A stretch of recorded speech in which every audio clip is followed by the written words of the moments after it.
This time that hussy Jane's gone just too far. Call me an eyesore, will she? And me a treasured heirloom, a present from her husband's own mother. Well, she'll live to regret it. Time takes care of so many things, especially when you're a specialist in time like I am. But Jane will never suspect. She just won't understand why she's having so much trouble. Because it's all going to be completely accidental.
What? Jane's going to be all right. Well, now, that is too bad. But I'll work things out.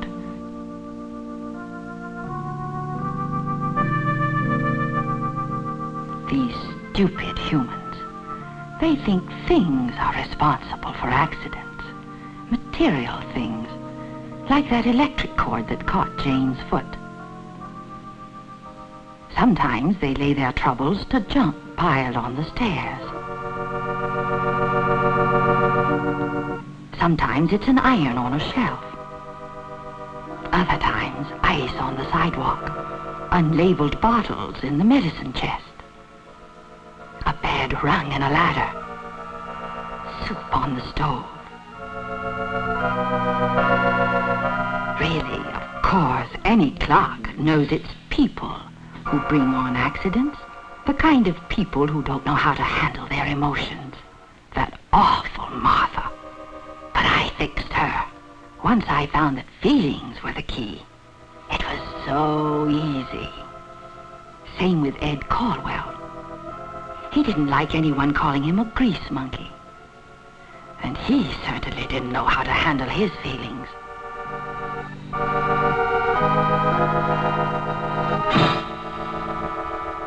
No question about the tie-up between Eddie's feelings and that broken hand. Same way with Martha and her wedding ring. That ring's a symbol to Martha. A symbol for everything she hoped she'd find in marriage. Only fool that she is. Human as she is, she married Jeff Hoover. And Jeff's first love was always the bottle. So Martha waits at home and twists her ring. That's the way it is with these crazy humans. Tension keeps boiling up in them like the soup in Martha's saucepan. It's always been right there, primed and waiting for the moment when they bump up against a dangerous situation. And when they do, well, chalk up another accident. Why? Why, because emotions distract, of course. Those boiling feelings, they take people's minds off dangerous situations. And when that happens, it's just a matter of time until disaster strikes. Like with Martha. If she stops to think about it, she knows hot soup can scald, and that it's important to be careful in the kitchen. But here it is, nearly 7:30. That means Jeff stopped off at Jack's place. So Martha's all upset and angry. She doesn't know what to do.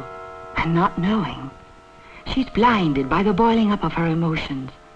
Those feelings of hers, they distract her from the dangers of stoves and pans and boiling soup. Jeff's problem isn't quite the same as Martha's. Whiskey isn't really at the heart of it either. You see, back when he was younger, he got all in a swivet over her. Well, over part of her anyway.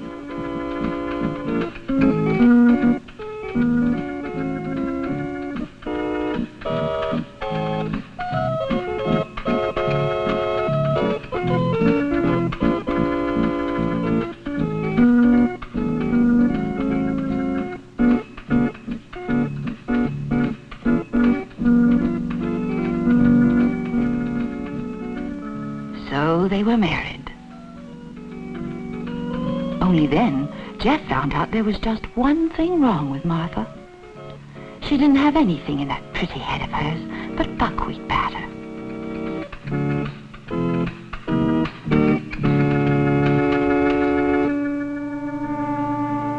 That's when Jeff really started hitting the bottle.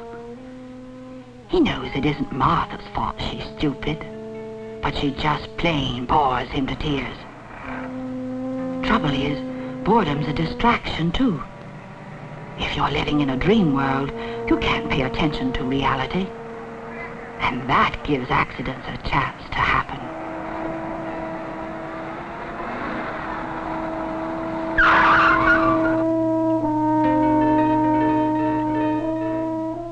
Jeff didn't die. But if he had, the preacher likely would have called it a tragic accident, even though the certificate should have read, died of boredom. Not all distractions are inside people, of course. Lots of them come from outside. If it hadn't been for the phone ringing, nothing might ever have happened to that Ainsley woman.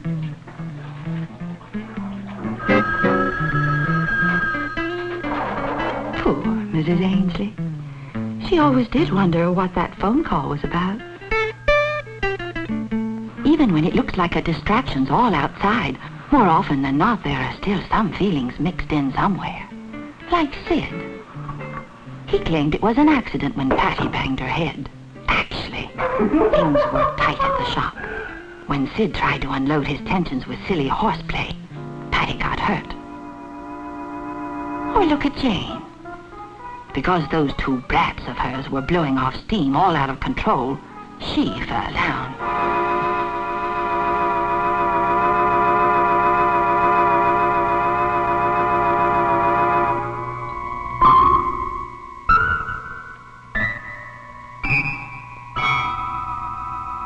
It needn't have happened, of course. Not if that idiot female had showed a grain of common sense. After all, you only have to pay attention to 3 simple rules to put an end to accidents in any home.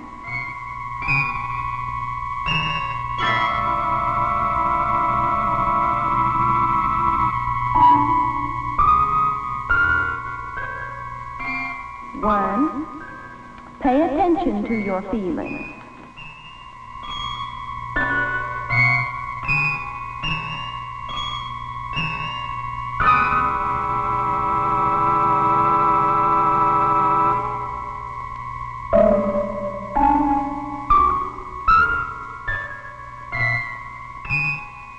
2, beware of boredom.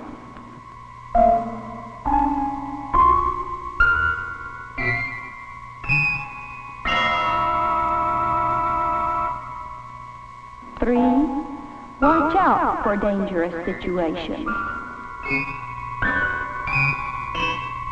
That's all there is to it. But how many humans are smart enough to follow the rules? Like with Jane. She knows she gets tense and on edge on cleaning day, so she ought to paste signs all around in her head in big red letters. Slow down. Watch out. Don't rush into anything. All right, you kids. You know the rules about those dart guns. But of course, handling it like that would have been too intelligent for a human. Same way with cleaning. It bores Jane worse than anything she does. That's why it makes her edgy. So you'd think she'd have sense enough to change jobs often. Take a break. Try something more interesting for a while. Work a little on her new dress, maybe. You see? Now is the time to finish the cleaning, after she's calmed down. Of course, it was a good idea to get Ted and Walter out of the living room. That electric cord made it a dangerous situation. All right, you kids. Out. Out, out.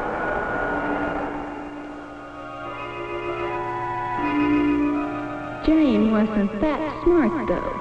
So now she has a wrenched back, and she'll have more before I'm through with her. Call me an eyesore, will she? No! Jane, honey, what is it? What's wrong? What is it? Take it easy. You must have been having a nightmare. Oh, if it only was a dream. Milk, you can't imagine. It's that clock in the living room. You know we've been over that confounded clock a dozen times. We can't get rid of it. My mother would have a fit.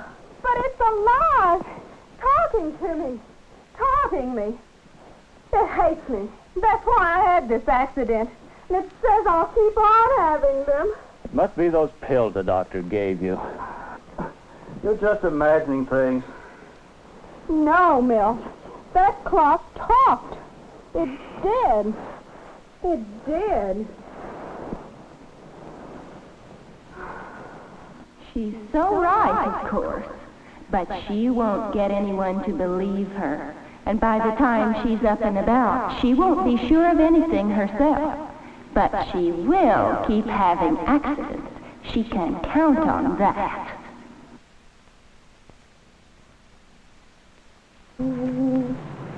Well, Jane, it's good to see you up.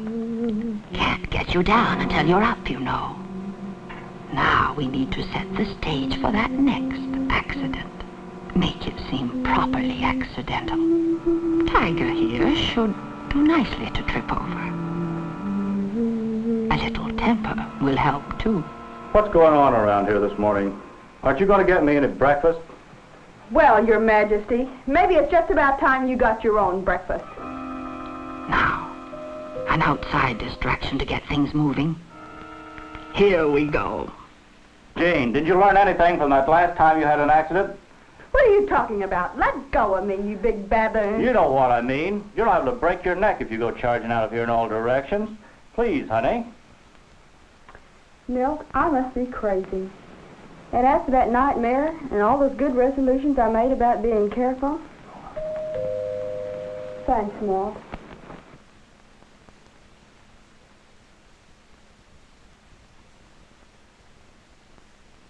Oh, you crazy dog. Do you want someone to fall over you? Isn't that enough to give you fits? But I can afford a few slips. Time's still on my side. Maybe I can do better here in the kitchen.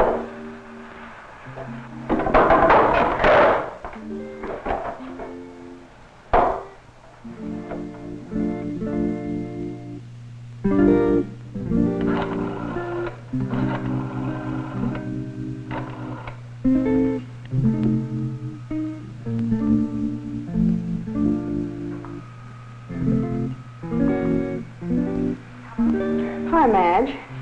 This is Jane. Say, why don't you come over and have a cup of coffee with me? I've been cleaning this house all day, and I'm just about to go out of my mind.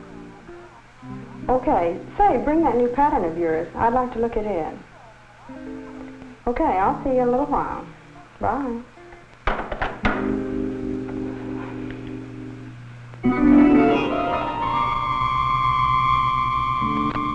Why, I don't believe it. Don't tell me that girl's beginning to use her head. Well, I'll get her yet. A dog and a cat on Sunday morning might just turn the trick. That's it. Hey, girl. Hey.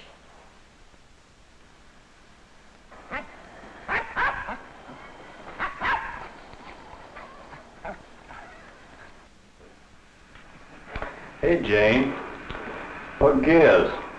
Oh, Tiger has a cat up a tree. But you know, I guess I'm getting smart in my old age.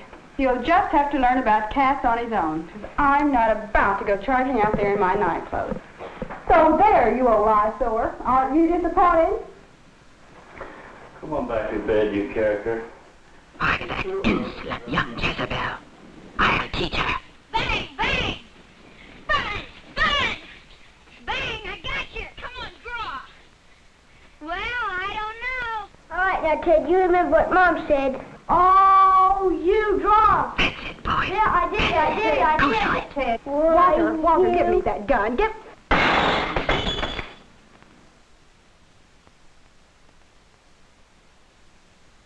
My springs, my gears, my face. Oh, why was I such a fool? I'm as bad as that stupid female Jane. Worse even, because I knew better. But I hated her so, I didn't even take my own advice. I let my feelings run away with me just as if I were human.